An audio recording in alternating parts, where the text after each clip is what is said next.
Right, welcome to Town Talk with me, Andrew Jackson, and the Examiner's Huddersfield Town reporter, Doug Thomson. You alright, Doug? I'm fine, thank you. Right, what we'll do is we'll go back in time, only a week or so, to MK Dons 3-2. Big result by the look of it. Yeah, fantastic result, yeah, and showed a lot of character in that game. Obviously, they went behind twice in the course of the game. All the action was in the second half after a fairly static first half.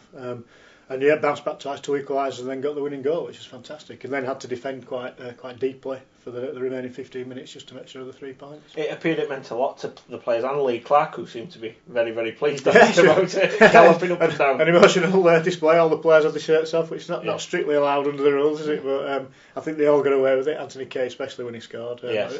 Fantastic header.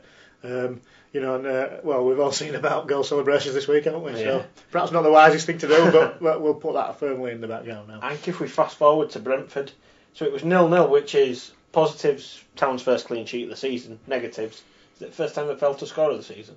No, second time, but ironic, the first time they've kept a clean sheet that they didn't score, and obviously, particularly in home games, they've been scoring for fun, haven't they? So a bit unlikely, but Brentford came and did a good job. They'd obviously done the homework on Town, and they did try pretty hard to get through and had a few attacks, but just couldn't do it. Do you think it's a case of that Town changed the balance and defended more, or was it simply that, i.e. they didn't go forward as much, or is it a case that Brentford set the stall out at 2 banks or 4 or whatever it was and said, you're not coming through? I think it was the latter, really. I think Brentford, did their homework. They identified the danger players in terms of building up attacks, Roberts and Pilkington.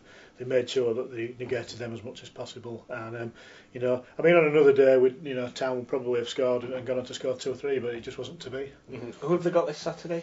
This Saturday, it is Millwall away. How can you forget that? Yes. You're looking forward to your trip? I am, yeah. I quite like the atmosphere down at Millwall. It's not everybody's cup of tea, but it's a partisan place. But, I can only say as I've found them, and I've always found them, hard but fair, if you like, Millwall fans. Yeah. What about the Millwall team? Because they did very well last season. They got to playoffs, didn't they? Yeah, beaten finalists in the playoffs. Yeah, they beat another team. Beaten by Scunthorpe, but they beat another team on the way. Yeah. I thought they did. Leeds, yeah. So we won't say too much about that. And this season, how are they going? Not quite so well. They were going well to start the season. They've actually suffered 3 defeats in a row if you include the Johnson Spate Trophy.